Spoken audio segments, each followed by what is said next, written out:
जय श्री राधे कृष्णा। आप सभी का आपके अपने YouTube चैनल पर स्वागत है।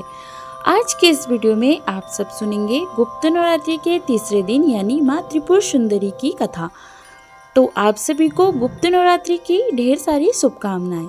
मान्यता के अनुसार इन दिनों में माँ को प्रसन्न करने के लिए की गई पूजा का दुगना फल प्राप्त होता है।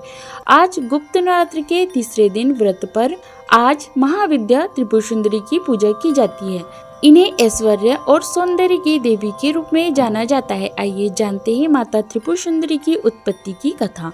पौराणिक कथाओं में माता त्रिपुर सुंदरी की उत्पत्ति का रहस्य बताया गया है। एक पौराणिक कथा के अनुसार सती वियोग के बाद भगवान शिव सदैव ध्यान में ही मग्न रहने लगे। ऐसे में उन्होंने अपनी संपूर्ण कर्मों का भी त्याग कर दिया था, जिस कारण तीनों लोकों के संचालन में व्याधि उत्पन्न हो गई।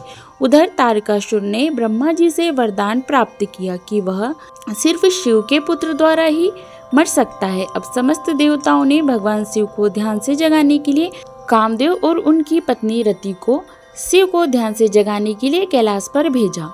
कामदेव ने शिव का ध्यान भंग करने के लिए उन पर प्रहार किया और वे सफल रहे।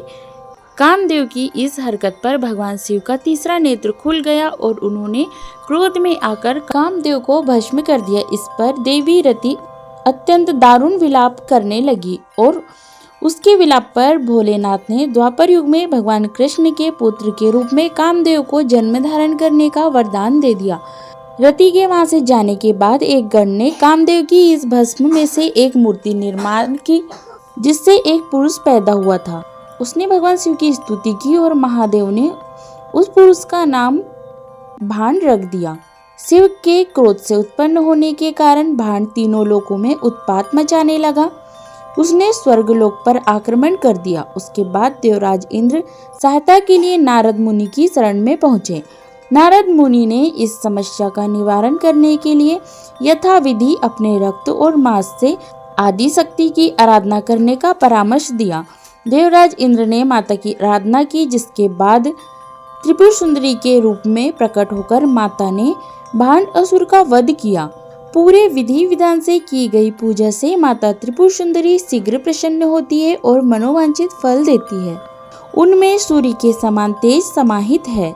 माँ को प्रसन्न करने के लिए पूजा के दौरान कुछ मंत्रों का जाप करने से माँ अतिशीघ्र सभी मनोकामनाएं पूर्ण होती है। माँ अपने भक्तों के सभी कष्टों को दूर करती है। देवी की पूजा से आत्मिक बल, कीर्ति और यश की प्राप्ति होती है। तो आशा करती हूँ यह जानकारी आपको अच्छी लगी होगी। इसी प्रकार से ज्ञानवर्धक जानकारियाँ प्राप्त करते रहने के लिए, व्रत पूजा के बारे में जानने के लिए, कथा सुनने के लिए अगर आप चैनल पर पहली बार आए हैं तो चैनल को लाल बटन दबा करके सब्सक्राइब करें, साथ में बेल आइकन भी प्रेस करें ताकि मेरे आने वाले वीडियो का नोटिफिकेशन आपको समय पर मिलता रहे। जय श्री राधे कृष्णा, जय माता दी।